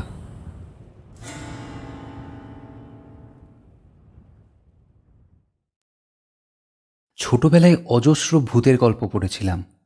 একলা রাতে সেই অশরীরীদের কল্পনা করে ভয়ও পেয়েছিলাম বিস্তর। কিন্তু আজ এই বিদেশ বিভুঁইয়ে দেখা অশরীরীদের এই সমান্তরাল জগৎ, ভূতের গল্পের পাতায় আটকে থাকা সেই দমবন্ধ ভয়ের অনুভূতির থেকেও অনেক বেশি ভয়াল। অনিশ্চিত, রহস্যময় এমন একটা অনুভূতি যা মানুষকে এই জগতের সামনে মাথা নোয়াতে বাধ্য করে। তাদের অপরিসীম হিংস্রতার কাছে বারে বারে অসহায় বোধ করায়। শঙ্করের গলা দিয়ে আর্ত চিৎকার বেরোয়। কি করে বাঁচবো প্রাণতোষদা? আমরা কি সবাই মরে যাব? প্রাণতোষদার মুখটা অসহায় লাগে, বিভ্রান্ত, আমাদেরই মতো অসহায়। মৃত্যু ভয় ধীরে ধীরে গ্রাস করছে আমাদের। এই জায়গা ছেড়ে বেরিয়ে গেলেও এ অশরীরই আমাদের পিছু ছাড়বে না। শঙ্করের সাথে ঘটে যাওয়া ঘটনাগুলো মনে পড়লে ভয়ে হাত পা ঠান্ডা হয়ে যাচ্ছে আমার। ছবিগুলো কিছু একটা ইন্ডিকেট করছে। ছবিগুলো কিভাবে পাল্টাচ্ছে খেয়াল করেছিলি শঙ্কর? গুহার ছবিতে যে কয়জন মানুষের ছবি আঁকা দেখেছিলাম, ওর মা খবর দিয়েছিল রোজ সেই সংখ্যাটা কমছে। এদিকে আমি অসুস্থ হয়ে পড়লাম, আসতে পারছি না। তাই তোমাদের খবর দিলাম, যদি তোমরা কিছু বুঝতে পারো। আমার মনে হয় ছবির মানুষগুলো আমরা নিজেরা শঙ্কর, অথবা এই গ্রামের ছেলেরা যারা একে একে মারা গেছে।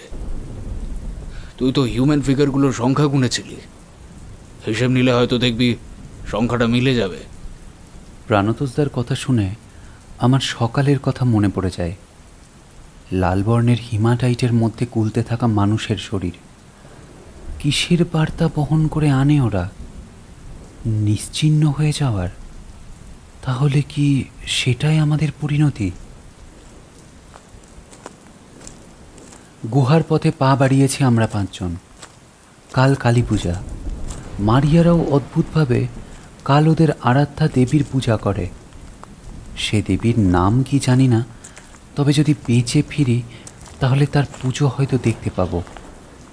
আমাদের 4 জনের সাথে রয়েছে ধুরবা, মারিয়াদের ওঝা, শীর্ণ দেহ কাপালিকের মতো চেহারা। শুধু পার্থক্য এই যে বাংলাদেশের কাপালিকদের চেহারায় যে রুদ্ররূপ থাকে, এর চেহারায় সেটি নেই। ভারী শান্ত বিনয়ী চেহারা। দুর্বার বিশ্বাস বিজলির আত্মা আবদ্ধ আছে ওই গুহায়। আমাদের নিষ্কৃতি বিজলির মুক্তিতে, যদিও জানি না সে নিষ্কৃতি আদৌ মিলবে কিনা। প্রাণতোষদার বলা কথা মনে পড়ছিল। আমাদের জাগতিক চেতনা, যাকে কিনা ইগো কনসিয়াসনেস বলে, তার বাইরেও আর একটি চেতনাময় জগৎ আছে। এই জগতের কোনো সীমারেখা নেই, সদা প্রসারণশীল সেই জগৎ আমাদের এই অচেতন অথচ চেতনাময় জগতের সঙ্গেই যোগাযোগ স্থাপন করতে পারে আদিভৌতিক অশরীরীদের সমান্তরাল জগৎ। সেই জগতে অধিকারীদের জন্য ছড়ানো বিস্ময় আর রোমাঞ্চ, আর অনধিকারীদের জন্য অলিখিত সতর্কবার্তা। আমাদের জন্য যে কি অপেক্ষা করছে তার উত্তর আমার কাছে নেই। দেবাঞ্জনের শরীর এখনও বেশ দুর্বল। জ্ঞান কাল রাতেই ফিরেছে। মারিয়ারা কিছু বাটা শিকড় বাকড় মেশানো দুধ খাইয়ে ওকে চাঙ্গা করেছে।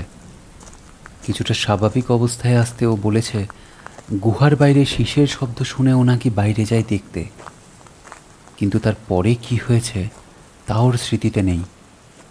শুধু মনে করতে পারে খুব শীতল এক স্পর্শের অনুভূতি, সর্পগ্রাসী, তীব্র আকাঙ্ক্ষাময়, বর্ণনাতীত এক অনুভূতি। শুধু আমি জানি, আমি বুঝতে পারি সেই আকাঙ্ক্ষার কথা। দেখতে দেখতে প্রায় 1.5 ঘন্টা হয়ে গেছে।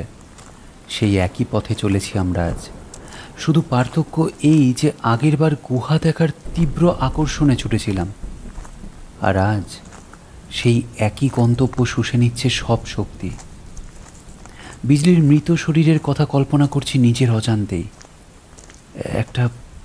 একটা খোপলানো শরীর, হাত পায়ের চামড়া ফেটে বেরিয়ে এসেছে মাংস রক্তপুঞ্জ, ফুলে উঠেছে সারা গা, সব ক্ষতস্থানে ভন ভন করছে মাছি। মৃত শরীরের কন্ধে হানা দিয়েছে বন্য পশুরা, রক্তাক্ত চারপাশ। এতদিন পরেও যেন সেই রক্তের কাঁচা গন্ধ এসে লাগছে আমার নাকে, পেট গুলিয়ে আসছে। দূর থেকে দেখতে পেলাম গুহার মুখ। অন্ধকার মুখখানিতে সেদিনের মতো জমানো সার সার রেগলিত। গুহার গায়ের আবহ বিকার, দিকে দিকে শিলার গায়ে ফাটল ধরিয়েছে, জরাগ্রস্ত কোনো নারীর চামড়ার কুৎসিত ভাঁজের মতো। আর সেই ফাটলে গজিয়েছে বট অশ্বত্থের চারা। ধুরবার হাতে একটা থলে আছে, তাতে আছে বিজলির ব্যবহারের অনেকগুলো জিনিস, কিছু জামাকাপড় আর ওর প্রিয় মাথার তেল। গুহার প্রাণান্তকার অন্ধকারটার মধ্যে ঢুকি আমরা 5 জন। ভেতরের দিকে যত এগোচ্ছি বাইরের প্রকৃতির শব্দ ততই ক্ষীণ হয়ে আসছে। আমাদের ইগো কনসিয়াসনেসের জগৎটাকেও যেন বাইরে ফেলে এসেছি আমরা। আজ এই মুহূর্তে শুধু বিজলির কথাই ভাবতে হবে। সেই হতভাগিনী নারীকে চোখে দেখিনি, মৃত্যুর পর সেই প্রাণঘাতিনীকে আজ মন প্রাণ দিয়ে ভাবতে হবে আমাদের। ধুরবা বেশি কথা বলে না, শুধু শিখিয়েছে গুহার ভেতরে একটা বলয় কাটবে ও, আর সেই বলয়ের চারধারে হাত ধরে থাকবো আমরা 5 জন। হাত ছাড়া যাবে না কোনো অবস্থাতেই, বারবার সাবধান করেছে ও। গুহার সরু টানেলটা যেখানে শেষ হয়েছে চওড়া জায়গাটায় প্রায় তার সামনে এসে পৌঁছেছি। একটা অস্বাভাবিক ঠান্ডা শীতল অনুভূতি হচ্ছে সারা শরীরে। গুহার ভেতরটাই হঠাৎ ঝর্নার শব্দের মতো কুলকুল শব্দে জলধারার আওয়াজ পাচ্ছি। যতদূর মনে পড়ছে আগের দিনও এই আওয়াজ আমরা পাইনি।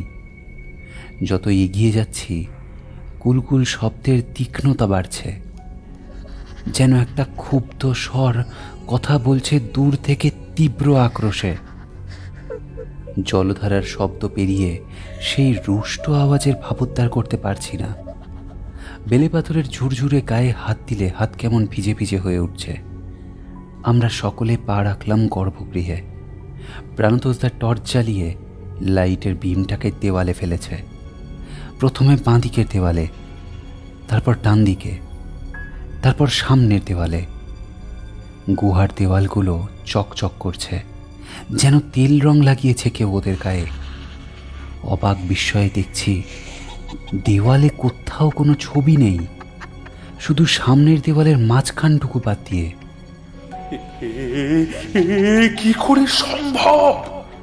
শঙ্কর ভীষণ উত্তেজিত হয়ে পড়ে। চোখের সামনে যে ছবিগুলো দেখে গিয়েছিল সেগুলো যে আর নেই এটাও মানতেই পারছে না। সামনের দেওয়ালের ছবিটা টর্চের আলোয় চকচক করছে। ওর সামনে গিয়ে দেখে ভয়ে কাঁটা হয়ে যায় আমরা। গুনে গুনে ঠিক 5টা মাথা, 5 জন মানুষের চারকোল ফিগার, রেড হেমাটাইটের ব্যাকগ্রাউন্ডে যেন আমাদের দিকে তাকিয়ে আছে ফ্যাট ফেটিয়ে। ছবিটা যেন স্থির নেই, কাঁপছে। জমে থাকা জল যেমন কাঁপুনি খায় হালকা হাওয়ায়, ঠিক সেইভাবে। জলের শব্দটা আরও বাড়ছে, সঙ্গে সেই রুদ্ধ আক্রোশ গোঙানির মতো আছড়ে আছড়ে পড়ছে জলের স্রোতের মধ্যে। সারা শরীরে কাঁপুনি ধরেছে আমার। বাকিদের অবস্থা যে কি বুঝতে পারছি না। ধুরবা গোল করে দাঁড় করিয়েছে আমাদের। একটা বলয় এঁকেছে এক টুকরো কয়লা দিয়ে, আর সেই বলয়ের মধ্যে একটি তারা, একটা ত্রিভুজ আর 2টো উল্টো ভি দিয়ে ছোটবেলায় আমরা যেভাবে 5 পয়েন্ট স্টার আঁকতাম ঠিক সেইভাবে। একটা 5 পয়েন্ট স্টারে 5টা ছোট্ট ত্রিভুজ থাকে। সেই ত্রিভুজগুলোই আমরা দাঁড়িয়ে আছি। বিজলির পরনের জামা কাপড় তারা চিহ্নের ঠিক মাঝখানেই ঠাঁই করা। ধুরবা তার উপর ছিটাচ্ছে বিজলির মাথার তেল। এই গন্ধটা অদ্ভুত মিষ্টি, ঝিম ধরানো। মনে পড়ল প্রথম দিন রলহুরে রাতের বেলায় এই গন্ধতেই সম্মোহিত হয়েছিলাম আমি। আমার হাতে হাত রেখে ধুরবার মুখ থেকে অদ্ভুত সব শব্দেরা অস্ফুট উচ্চারণে বেরিয়ে আসছে। ধীরে ধীরে ধুরবার উচ্চারিত শব্দেরা উচ্চকিত হচ্ছে, সঙ্গে যেন পাল্লা দিয়ে বাড়ছে সেই অশরীরীর ক্রুদ্ধ বিলাপ। গুহার ভেতরটা আস্তে আস্তে কাঁপছে। পায়ের তলার মাটির কম্পন অনুভব করতে পারছি আমি। মন্ত্র বলতে বলতে ধুরবা এবার দেশলাই বার করে কাঠি ঠেকিয়ে আগুন জ্বালাতে যাবে, ঠিক তখনই একটা অজানা কমলা আলোয় গুহার ভেতরটা ভরে উঠল। চড়া চোখ ধাঁধানো কমলা আলোটা যেন একটা পাঁচিল তৈরি করেছে। সে আলোর প্রাচীরের বাইরে কি আছে আমরা দেখতে পাচ্ছি না। গুহাচিত্রের ছবিগুলো থেকে 5টা শরীর জীবন্ত হয়ে উঠেছে। প্রবেশ করেছে তারা কমলা রঙের বলয়ে। 5টা ছোট ছোট শরীর ধীরে ধীরে আকারে বড় হচ্ছে। পায়ের তলায় মাটি অসম্ভব জোরে কাঁপছে। হঠাৎ শঙ্করের দিকে চোখ পড়তে আতঙ্কে নিঃশ্বাস বন্ধ হয়ে যায় আমার। এক নারীর অবয়ব খুব স্পষ্ট ওর শরীরের ডান ধারে দেখা যাচ্ছে। মসিবর্ণ সে অবয়বে বুভুক্ষ আগুনের মতো জ্বলছে 2টো চোখ। হঠাৎ জলের শব্দটা থেমে গেল আচমকা, আর তারপর আমাদের সবাইকে কাঁপিয়ে সেই অশরীরী নারীর মুখ গহ্বর থেকে বেরিয়ে এলো এক অপার্থিব আওয়াজ।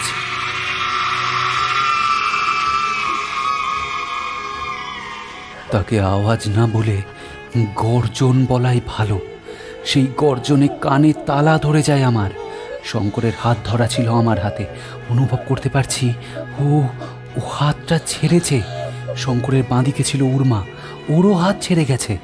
বিচ্ছিন্ন হয়েছে ওরা আমাদের মানববন্ধন থেকে। ভয়ানক অন্ধকার সেই মুখ যেন গলে যাচ্ছে। কালো ধোয়ার মতো পেঁচিয়ে পেঁচিয়ে উঠছে শঙ্কর আর উর্মার গা বেয়ে। গুহাতে কোথা থেকে হাওয়া ঢুকছে প্রবল বেগে। কোথাও যেন পাথর খসে পড়ার আওয়াজ। আতঙ্কে উত্তেজনায় শঙ্কর আর উর্মার চোখ বিস্ফারিত। ধুরবার হাত কাঁপতে কাঁপতে আগুন জ্বালায়। হাওয়ার জন্যই কিনা জানি না, আগুনের শিখা সর্বগ্রাসী হয়ে উপরের দিকে উঠছে। দ্রুত ছড়াচ্ছে সেই আগুন। ধুরবা চিৎকার করে মন্ত্র পড়ে যাচ্ছে। ধোঁয়ায় ধোঁয়ায় চারিদিক ঢেকে গেছে। কাউকে দেখতে পাচ্ছি না। হঠাৎ দুটো অতি পরিচিত গলার আওয়াজ পাই আমি। ওদের আর্তনাদে সব জ্ঞান, বুদ্ধি, চেতনা লোপ পায় আমার।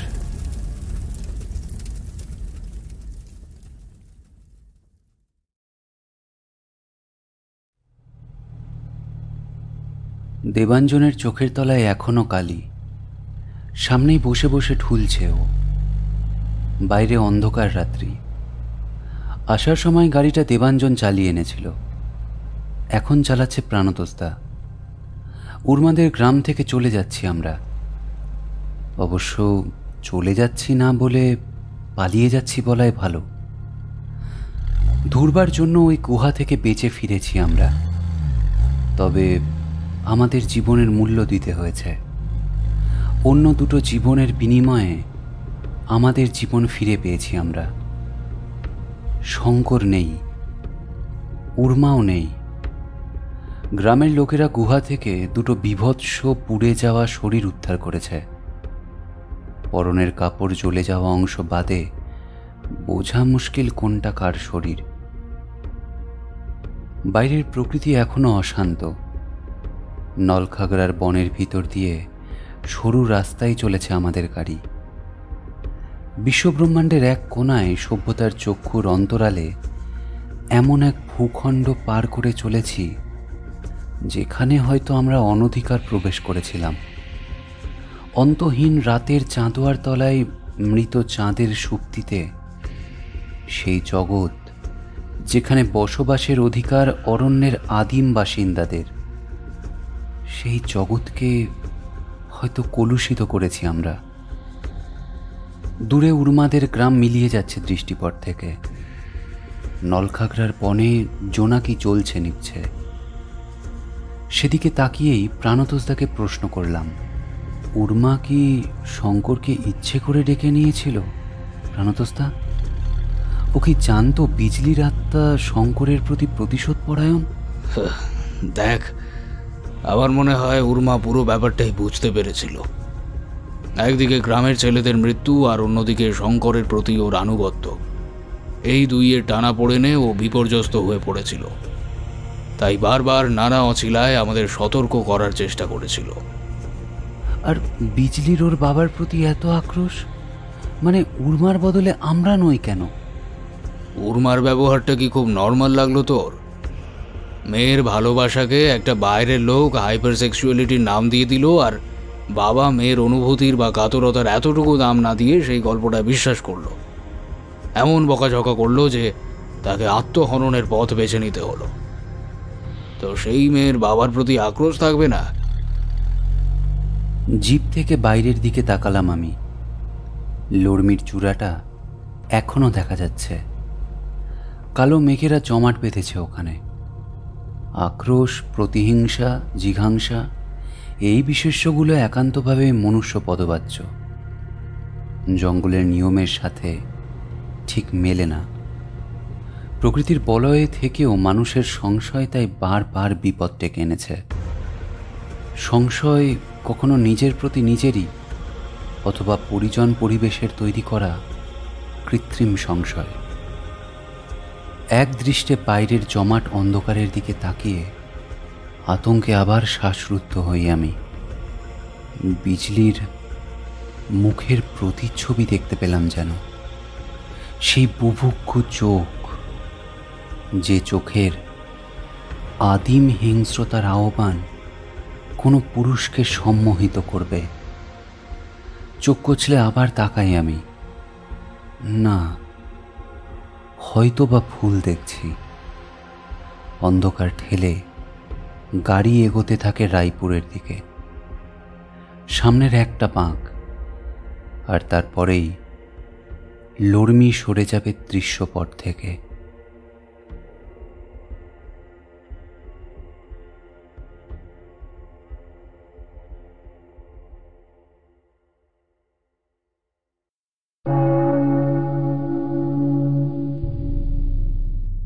শুনছিলেন পিয়া সরকারের লেখা নিশিগন্ধা।